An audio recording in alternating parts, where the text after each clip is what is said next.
صدر تنظیم اساتذہ پاکستان ابو عامر اعظمی صاحب، معزز مہمانان گرامی اور سامعین محترم، السلام علیکم ورحمۃ اللہ۔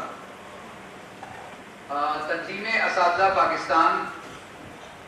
پاکستان کے سب سے بڑے پروفیشن کی ایک نمائندہ تنظیم ہے۔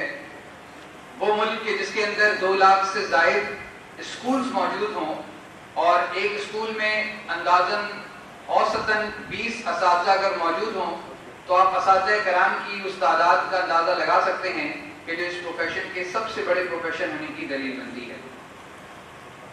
تنظیم اساتذہ پاکستان دنیا کے اس مقدس فریضے کو سر انجام دینے والوں کی وہ نمائندہ تنظیم ہے کہ جس پروفیشن کے لیے اس دنیا کے اندر 1,24,000 سے زائد وہ افراد، وہ بزرگ ترین افراد اس دنیا کے اندر بھیجے گئے کہ جنہوں نے اس مقصد کو پورا کیا کہ جس مقصد کے لیے دنیا کو تخلیق کیا گیا۔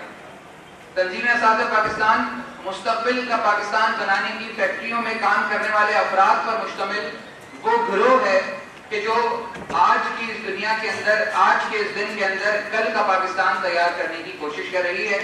میں تنظیم اساتذہ پاکستان کو اپنے دل کی گہرائیوں سے مبارکباد پیش کرتا ہوں کہ جنہوں نے کل کے پاکستان کو بنانے کے لیے آج اس غور و فکر کو اور اس محفل کو یہاں پہ منعقد کیا اور اس کے نتیجے کے اندر اصحاب فکر و دانش کو جمع کرنے کی کوشش کی کہ جو کچھ اس وقت یہاں اسٹیج کے اوپر موجود ہیں اور ان سے زیادہ بڑی تعداد میں نیچے موجود ہیں اور انہوں نے عملی طور پر جا کر کسی کارخانے میں کام کر کے کل کے پاکستان کو بہتر بنانا ہے۔ عزیزان محترم، دور جدید کا جب ہم تذکرہ کرتے ہیں تو ہمارے اذہان میں کچھ سائنس اور ٹیکنالوجی کے نام کے ساتھ کچھ چیزیں جو ہے وہ تخیل، اس کا خیال وجود میں آنا شروع ہو جاتا ہے۔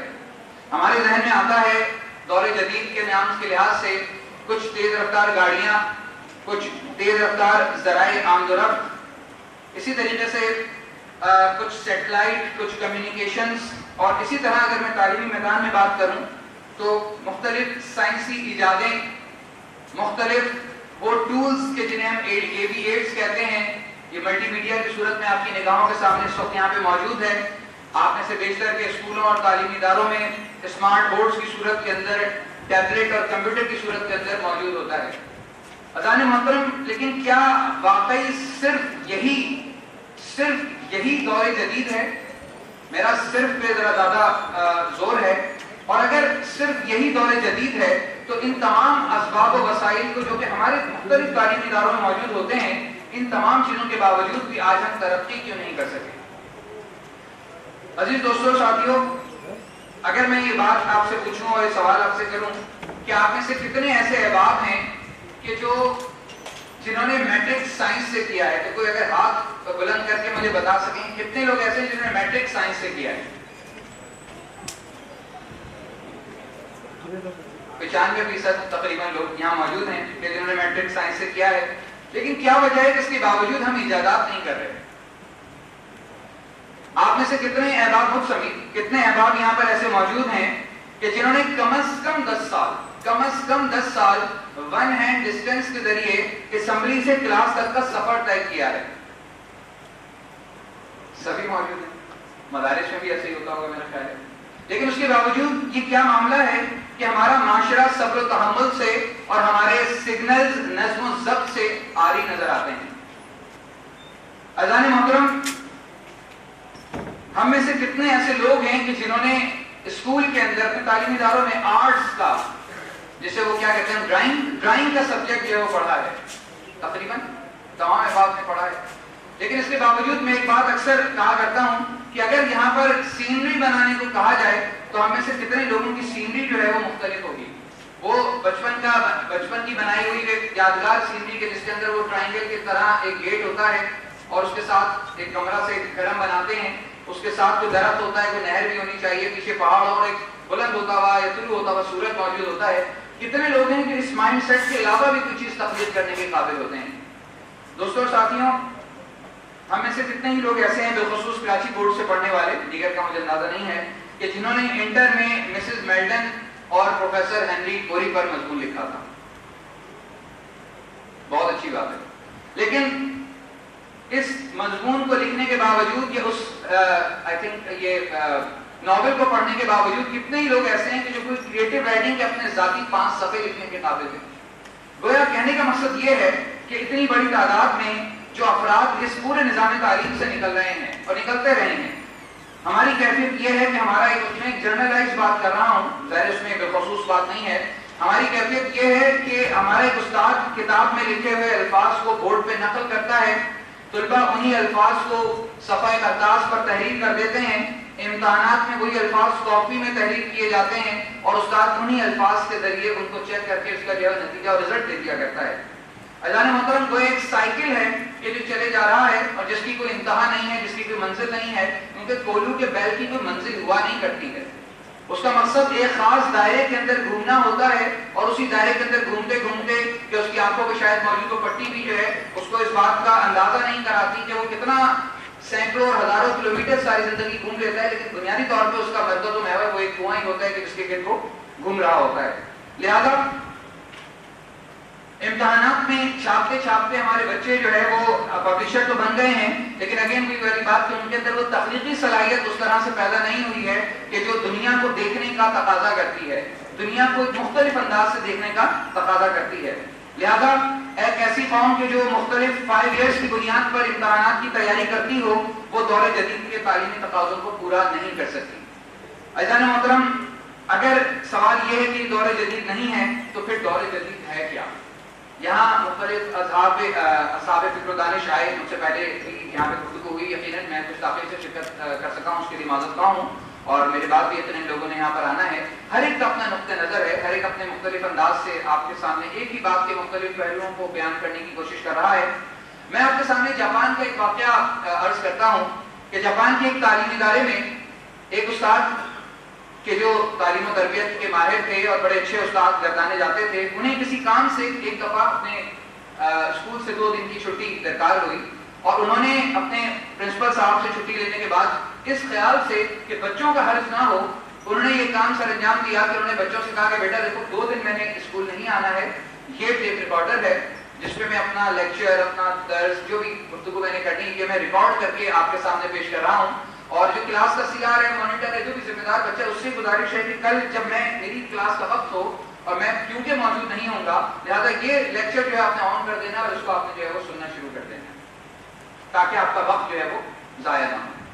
اتفاق ہے کہ وہ استاد جو ہے وہ کسی وجہ سے اپنے اس کام یا اپنی چھٹی کو حاصل نہ کر سکے، واپس آ گئے اور جب وہ اپنے وقت پر اس کلاس کے اندر پہنچے تو دروازہ کھولنے کے بعد جو سچویشن انہیں نظر آئی وہ کیا تھی؟ دروازہ کھولنے کے بعد سچویشن یہ تھی کہ تمام کلاس کے جو بچے تھے وہ کلاس میں موجود نہیں تھے. استاد صاحب کی ٹیبل پہ ان کا ریکارڈ، وہ جو ریکارڈ کہہ دیجیے یا جو ٹیپ ریکارڈ تھا جس میں ان کا لیکچر تھا وہ بج رہا تھا، وہ چل رہا تھا اور تمام طلباء کی ٹیبلز پر بھی ایک ٹیپ ریکارڈر موجود تھا کہ جس میں ریکارڈنگ والا بٹن دبا ہوا تھا اور تمام لوگ جو ہے اس ریکارڈنگ سے استفادے کے لیے انہوں نے وہ چیز کر کے باقی اپنے کام دھندوں میں مصروف تھے. تو اگر ٹیکنالوجی سے مراد کچھ ہم اس قسم کی ٹیکنالوجی ہی صرف لیں گے تو اس کا نتیجہ بھی کچھ اسی قسم کی صورتحال کے نتیجے میں نظر آئے گا. عزیزان محترم، لہذا یہ بات میں اور آپ جانتے ہیں کہ کتابیں تو الفاظ سکھاتی ہیں، انسان بناتے ہیں.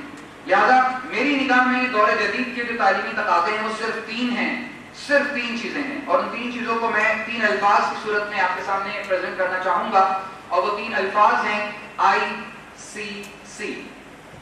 یہ 3 الفاظ دور جدید کے تعلیمی تقاضے ہیں جو بطور استاد مجھے، آپ کو اور ہم سب کو دیکھنے ہیں. اور یہ 3 الفاظ کیا ہیں؟ ICC، I can change.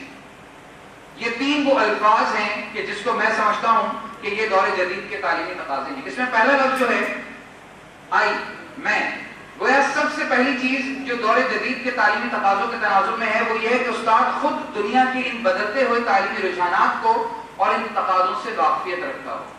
I، میں. اگر ایک استاد ان تعلیمی تناظرات سے واقف نہیں ہوگا تو وہ کوئی تبدیلی پیدا نہیں کر سکے گا، وہ کوئی چینج پیدا نہیں کر سکے گا. لہذا جس طرح سے مجھ سے پہلے مقرر یہاں موجود ہیں، انہوں نے بھی خاصا اس پہ کلام کیا، گفتگو کی. آج ہم یہ بات جانتے ہیں کہ جو معلومات کا سمندر ہے، یہ جو سی آف نالج ہے، اس میں روزانہ کی بنیاد پہ ہزارہ ٹن جو ہے معلومات کا اضافہ ہو رہا ہے. 1 سال گزرنے کے بعد دنیا کے مجموعی علم میں کئی گنا اضافہ ہو جاتا ہے. لہذا ہم جس دور میں طالب علم تھے ہمیں پتہ ہی چلا کہ نظام شمسی کا آخری سیارہ پلوٹو ہے. میرا اگر صحیح حافظہ کا ساتھ دے رہا ہے اس بڑھاپے کے باوجود، کیونکہ انہوں نے تذکرہ کیا بالوں کو سفید کرنے کا، میں نے آدھا کام کیا ہوا آدھا نہیں کیا ہوا، تو اس کا نتیجہ یہ ہے کہ حافظے کے بعد اس کے اثرات ہیں. تو پلوٹو جو ہے وہ نظام شمسی کا آخری سیارہ تصور کیا جاتا تھا، لیکن آج کی سائنس یہ بات بتاتی ہے کہ پلوٹو کوئی سیارہ موجود ہی نہیں ہے. ہم جس دور میں تعلیم حاصل کرتے تھے وہاں مثال کے طور پہ سطحی انداز سے بات کر رہا ہوں کہ وہاں پر جو ہے وہ انسانی تخلیق کے دو بنیادی نظریات تھے. اسلامک پرسپیکٹو آف لائف، انسانی جو اسلامی تصور حیات ہے حضرت آدم اور اس کے بعد جو بھی سلسلہ ہے، اور دوسرا وہ ڈارون صاحب کا ایک نظریہ بڑا مقبول ہوا کرتا تھا. آج بگ بینگ تھیوری کے نام سے ایک تیسرا نظریہ بھی آپ کی نگاہوں کے سامنے موجود ہے. اسی طریقے سے جس دور میں ہم نے ماسٹرز وہ میٹرک کیا اس دور میں ہمارے پاس 9th کے اندر اپارچونٹی یہ تھی کہ آپ یا تو سائنس لے سکتے تھے یا آرٹس لے سکتے تھے. ٹیکنیکل اسکول الگ ہوتا تھا تو سائنس سے آرٹس دو اپارچونٹیز موجود تھیں، لیکن آج اس سائنس کے اندر بھی کمپیوٹر کی صورت کے اندر ایک تیسری ویرائٹی آپ کے نگاہوں کے سامنے موجود ہے. تو میں آج بنیادی طور پہ کیا کرنا چاہ رہا ہوں کہ اگر آج میں 20 اور 25 سال پیشتر کے طریقوں کے مطابق 20-25-30 سال پیشتر کے طریقوں کے مطابق تعلیم دینا چاہوں گا تو یہ ممکن نہیں ہے. کسی صورت ممکن نہیں ہے کہ میں نے جس طرح سے تعلیم حاصل کی آج میں اسی طریقے سے اپنے نونہالان وطن کو جو ہے تعلیم کے زیور سے آراستہ کرنے کی کوشش کروں. کیونکہ آج استاد الاساتذہ جو ہے وہ کون ہے؟ یوٹیوب ہے. آج استاد الاساتذہ کون ہے؟ وہ گوگل ہے. آج ایک طالب علم جو ہے عمومی طور پر استاد سے زیادہ معلومات رکھ سکتا ہے. اس کی اپارچونٹیز زیادہ ہونے کے باعث، نالج کے ریسورسز زیادہ ہونے کے باعث اس بات کا بڑا گمان موجود ہے، بڑا امکان موجود ہے کہ ایک طالب علم اپنے استاد سے زیادہ معلومات رکھتا ہو.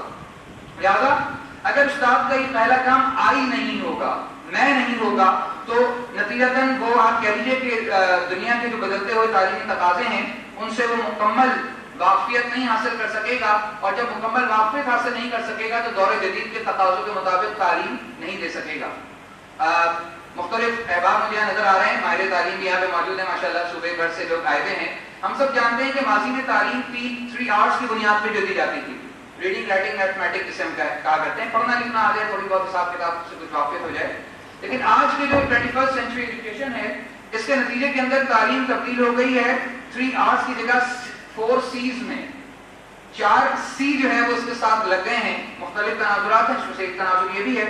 اس میں پہلا جو C ہے وہ ہے کریٹیوٹی، تخلیقیت. دوسرا C ہے جسے ہم کہتے ہیں کریٹیکل تھنکنگ، تنقیدی صلاحیت. تیسرا C ہے جسے ہم کہتے ہیں کمیونیکیشن، اور چوتھا C جو ہے وہ ہے کہلاتا ہے کولیبریشن. یہ 4 C's جو ہے اس نے ان 3 آرٹس کو ریپلیس کر دیا ہے اور ان کی جگہ جو ہے وہ آج کے اس جدید دور کے اندر جو ہے وہ لے لی ہے. یہ کریٹیوٹی جو ہے کیا ہے؟ دیکھیے کریٹیوٹی آپ سب احباب مجھ سے زیادہ بہتر طور پہ واقف ہوں گے یقیناً، چیزوں کو منفرد انداز سے پیش کرنے کا نام ہے. ہم سب سانس لیتے ہیں، ہم سب کے تنوں پر لباس موجود ہے، ہم سب کے منہ میں غذا کے ذریعے ہم مطلب اپنی توانائی کے حصول کے لیے غذا ہم لے رہے ہوتے ہیں، ہم سب کے پاس کسی نہ کسی درجے میں سواریاں موجود ہیں. یہ تمام کی تمام چیزیں ہم سب میں یکساں ہیں، لیکن اس کے باوجود ہم سب کی ایک انڈیویجول ڈفرینس ہے. ہم سب کے اندر انفرادی اختلافات موجود ہیں، اور یہ کریٹیوٹی بتاتی ہے کہ آپ کا وہ انفرادی فرق دوسرے سے کس قدر ہے اور کتنا ہے. اذان محترم، اگر ایک استاد کریٹیوٹی کا سہارا لے کر چیزوں کو بہتر طور پہ پریزنٹ نہیں کر سکے گا، بیان نہیں کر سکے گا، سامنے نہیں لا سکے گا، تو گویا وہ تدریس کے اس بنیادی اصول کے خلاف کرے گا کہ دور جدید کا تعلیمی تقاضا یا تعلیمی چیلنج موجود ہے. ایک مضمون ایجوکیشنل سائیکالوجی جسے میں پڑھاتا ہوں، اور اس میں انسان کے ان مختلف اسٹیجز کی ہم بات کرتے ہیں کہ آفٹر برتھ انسان کے 4 بنیادی اسٹیجز ہیں کہ جو تعلیمی میدان کے اندر ضروری ہوتے ہیں، جن میں سے پہلا انفینسی پیریڈ ہے، طفلیت کا دور ہے. دوسرا چائلڈہڈ پیریڈ ہے، بچپن کا دور ہے. پھر ایڈولسنس پیریڈ، بلوغت کا دور آتا ہے. اس کے بعد ایڈلٹہڈ یا پختگی کا دور آتا ہے. اس چیز کو پڑھانے کے لیے لیکچر کا سہارا بھی لیا جا سکتا ہے، لیکن میں لیکچر کے ساتھ جس چیز کو اضافی طور پہ بہتر سمجھتا ہوں کمیونیکیشن کے لیے وہ یہ ہوتا ہے کہ ہم انفینسی اور چائلڈہڈ پیریڈ پڑھنے کے بعد ان بچوں سے گزارش کرتے ہیں کہ اگر آپ صاحب اولاد ہیں تو آپ اپنے بچے، ورنہ اپنے چھوٹے بہن بھائی، اپنے اور اڑوس پڑوس سے کچھ بچوں کو ایک کلاس کے اندر لے کر آ جائیے، اور جو کچھ ہم نے پڑھا ہے اس پڑھنے کو ہم ان کے اوپر پریکٹیکل کرتے ہیں، آبزرویشن کرتے ہیں. ایک دن ان کے ساتھ کڈس ڈے کے نام سے گزارتے ہیں، اور اس کے بعد جو ان بچوں کی لرننگ ہوتی ہے بہت زیادہ مختلف ہوتی ہے جو صرف پڑھی ہوئی ہے، صرف لیکچر کی بنیاد پر لرننگ. اذان محترم، ہم تمام تعلیمی ادارے سے آپ لوگ وابستہ ہیں. اسائنمنٹ بنیاد ہے کسی بھی تعلیمی ادارے کی. ہر اس میں ہر بالخصوص یونیورسٹیز کے اندر اسائنمنٹ ہوتا ہے. اسائنمنٹ کا خاص طریقہ عام طور پہ 95% لوگ اس کو استعمال کرتے ہیں. وہ کیا ہوتا ہے کہ ایک موضوع دے دیتے ہیں آپ اور طالب علم سے گزارش کی جاتی ہے کہ اس موضوع پہ کہیں سے بھی جہاں سے اس کا علم ہو سکے اس نے کچھ معلومات دینی ہے اور معلومات دے کر اس نے آ کے آپ کو تحریر کی صورت میں دے دینی ہے. ملٹیپل انٹیلیجنس کے نام سے ایک تھیوری کی بنیاد پہ جب ان اسائنمنٹس کو کریٹ کیا گیا تو ایک نہیں 12 طریقے جو ہے وہ دریافت کر لیے گئے کہ جس طریقوں سے آپ بچے سے کہتے ہیں کہ ہمارا مقصد کیا ہے, اصل چیز وہ کانٹینٹ ہے جو تم نے ہمیں بتانا ہے.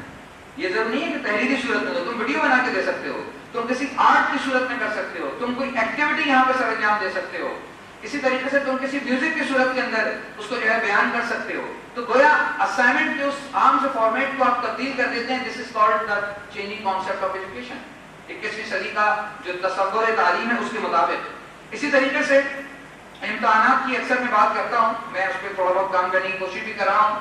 وہ امتحان کے جو ہمیشہ ہمارا صرف اور صرف پیپر پین ٹیسٹ کیا جاتا ہے عام طور پہ, اور اس کے نتیجے کے اندر ہم جو ہے وہ اپنا حافظہ جو ہے وہ انڈیلتے ہیں, اپنی میمورائزیشن کو ان کاغذ کی ان چند جو وقت ہمیں دیا جاتا ہے اس پر ہم اس کو انڈیل دیتے ہیں. اس کے نتیجے کے اندر میں اور آپ اپنے طالب علموں کو چیک کیا کر رہے ہیں, ان کا حافظہ چیک کر رہے ہیں, ان کی میمورائزیشن چیک کر رہے ہوتے ہیں. عام طور پہ سوالات کی ترتیب اور تنظیم بھی اس طرح کی نہیں ہوتی کہ جس میں وہ کریٹیکلی کچھ بات سوچ سکیں, لہٰذا صرف اور صرف اپنے حافظے کی بنیاد پر ان ایگزامس کو دیتے ہیں. لیکن اگر یہی امتحانات آپ یہاں پر ایکٹیویٹی کی صورت کے اندر لینا شروع کر دیں, انہیں بتایا جائے کہ آپ نے اس کانٹینٹ کو بیان کرنا ہے, اس کو بیان کرنے کے لیے تقریری طریقہ استعمال کریں, اس کے بیان کرنے کے لیے کوئی ایکٹیویٹی کا طریقہ اختیار کریں, اس کو بیان کرنے کے لیے کسی وزٹ کا طریقہ اختیار کریں, تو اس کا رزلٹ اور نتیجہ یہ ہوتا ہے کہ فرد اپنی صلاحیتوں کے مطابق اس چیز کو بیان کرتا ہے اور ایک ندرت, ایک ویرائٹی, ایک کریٹیوٹی آپ کو جو ہے نظر آتی ہے. دوسرا سی جو اس پورے معاملے میں بہت اہم ہے وہ ہے کریٹیکل تھنکنگ یا تنقیدی سوچ سمجھ, جسے آپ کہہ لیجیے کہ ہم بیان کرتے ہیں. جب ہم تنقید کا لفظ استعمال کرتے ہیں تو عام طور پہ ہمارے ذہن میں ایک نیگیٹیوٹی کا تصور آتا ہے, کیا تنقید کر رہا ہے, تنقیدی انسان ہے. لیکن تنقید کا مطلب صرف اس کو منفی طور پہ ہی نہ لیں. تنقید کا جو پروسیس ہے اس پروسیس میں ایک فرد جس چیز کو دیکھنا چاہتا ہے اس کے اصولوں کو سمجھنے کی کوشش کرتا ہے, اس چیز کو جس کو دیکھنا چاہتا ہے اس کے مجموعی تصور کو دیکھنے کی کوشش کرتا ہے, جس چیز کو سمجھنا چاہتا ہے اس کا جائزہ لیتا ہے, اس کے بعد پھر عمل کی جانب مائل ہوتا ہے. یہ پورے 4 عمل کی بنیاد پر ایک کریٹو تھنکنگ کا پروسیس جو ہے وہ وجود میں آ رہا ہوتا ہے. لہذا آج ایک استاد کا کام, میں اپنے یہ سمجھتا ہوں کہ وہ اس بات کا موقع فراہم کرے طلباء کو کہ بچے اس پر بھی اگر تنقید کر سکیں تو کریں, کوئی مسئلہ نہیں ہے. ہمارا جس اجتماعیت سے تعلق ہے اس معاشرے کے اندر زیادہ تر اگر آپ دیکھیں تو ہم اپنے فورمز میں ایک فورم کے اندر ایک پوائنٹ فراہم کرتے ہیں کہ جناب تنقید یا تبصرہ یا جسے ہم ایک اور نام سے اگر احتساب کی صورت میں واضح کریں, تو جب یہ اپارچونٹی ایک فرد کو دی جاتی ہے, اسے سکھایا جاتا ہے کہ معاشرے میں تنقید کیسے کرنی ہے, تو اس کا رزلٹ یہ ہوتا ہے کہ معاشرے کے اندر ایسے افراد کار پیدا ہوتے ہیں کہ جو معاشرے کے اندر جسے ہم کہتے ہیں کہ ہولسٹک ڈیولپمنٹ ان کی ہوتی ہے اور وہ جذباتی لحاظ سے مستحکم ہوتے ہیں. وہ کسی بھی اپنے رائے کے برخلاف چیز کو سن کے پتھر اٹھا نہیں لیتے ہاتھ میں, بلکہ ان کے اندر یہ صبر پیدا ہوتا ہے کہ وہ کس طرح سے چیزوں کو سنیں اور اس کے بعد اس پر ریئیکٹ کر سکیں. تیسری جو چیز ہے وہ کمیونیکیشن ہے. 4 C's کی میں نے آپ سے بات کی تھی, اور یہ تیسری چیز کمیونیکیشن ہے. اور اس کمیونیکیشن کے اندر قوت لسان ہے, قوت بیان ہے, قوت تحریر ہے, تمام چیزیں اس کے اندر جو ہے موجود ہیں. یہ مشاہدہ آپ نے عام طور پہ کیا ہوگا کہ بعض احباب کی, آپ میں سے جو بالخصوص جامعات کے اسٹوڈنٹس رہے ہیں یا موجود ہیں اس وقت, کہ ہم بعض پروفیسرز کی گفتگو گھنٹوں سن لیتے ہیں, گھنٹوں بیٹھے ہوتے ہیں, سن رہے ہوتے ہیں, ہمیں مزہ آتا ہے, انجوائے کر رہے ہوتے ہیں. لیکن بعض لوگوں کی گفتگو کا معاملہ یہ ہے کہ 15 منٹ بعد ہی ہمیں جمائیاں آنی شروع ہو جاتی ہیں, ہم بور ہو جاتے ہیں. تو یہ دراصل وہ کمیونیکیشن کی قوت ہے کہ بعض اوقات بہت زیادہ علم رکھنے والا ایک فرد بھی جو ہے وہ اپنی بات کو صحیح طور پہ پریزنٹ نہیں کر پاتا ہے, بیان نہیں کر پاتا ہے, پہنچا نہیں پاتا ہے. اس کے برخلاف ایک کم علم شخص اپنے اس کمیونیکیشن اسکلس کو استعمال کر کے جتنا علم رکھتا ہے اتنا علم منتقل کر دیتا ہے.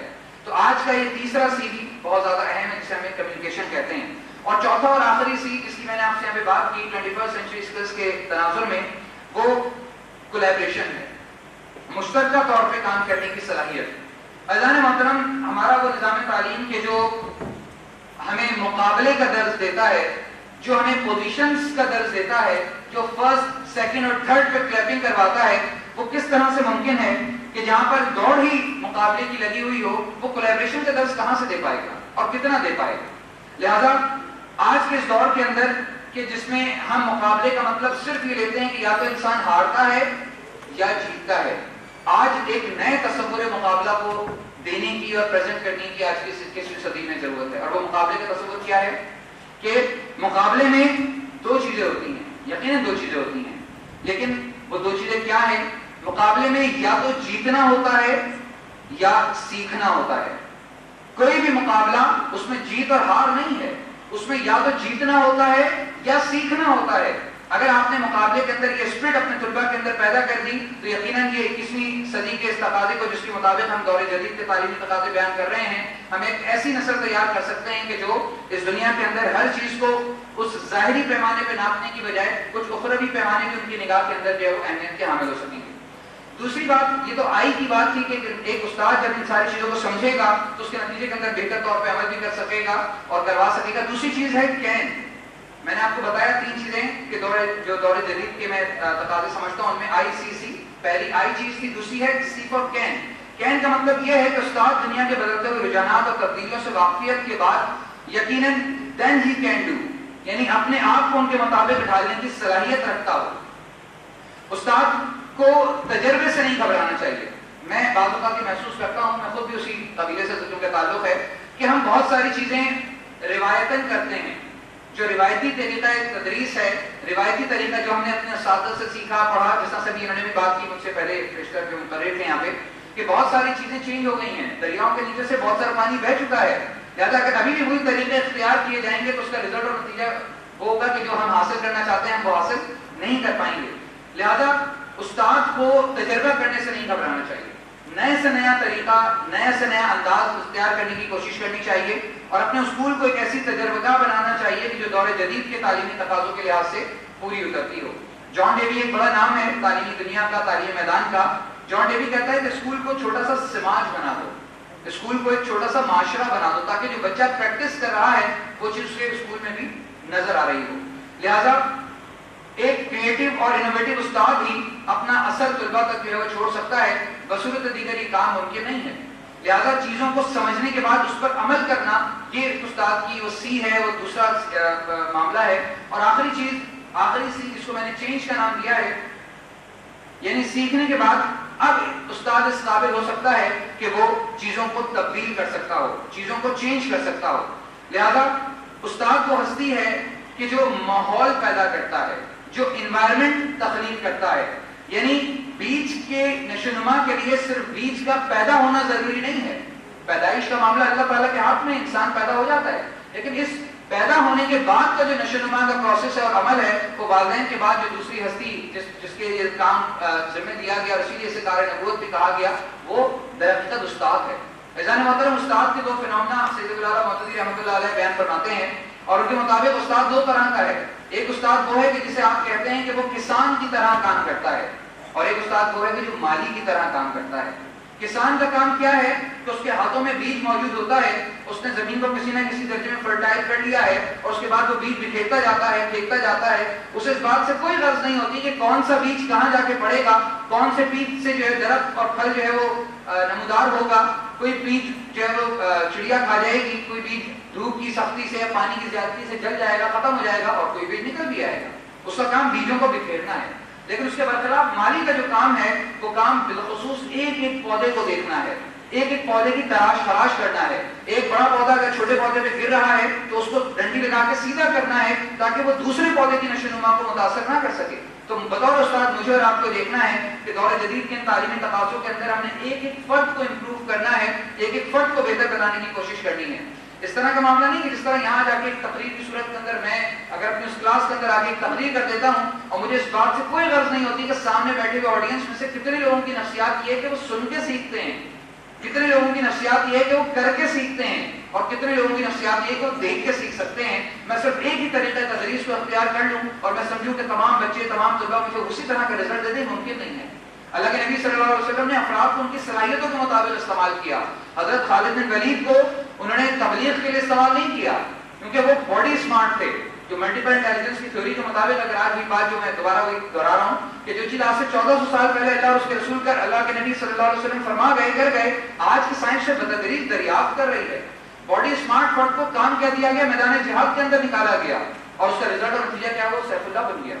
آپ نے ایسے افراد کو جن کے اندر ایڈمنسٹریٹو اسکلز، خلفائے راشدین کی مثال آپ کے سامنے ہے کہ ایڈمنسٹریٹو اسکلز ہیں کہ جس کی بنیاد پہ انہوں نے نہ صرف اپنے آپ کے اس ادارے کو مستحکم کیا بلکہ اس کو آگے بھی پھیلایا.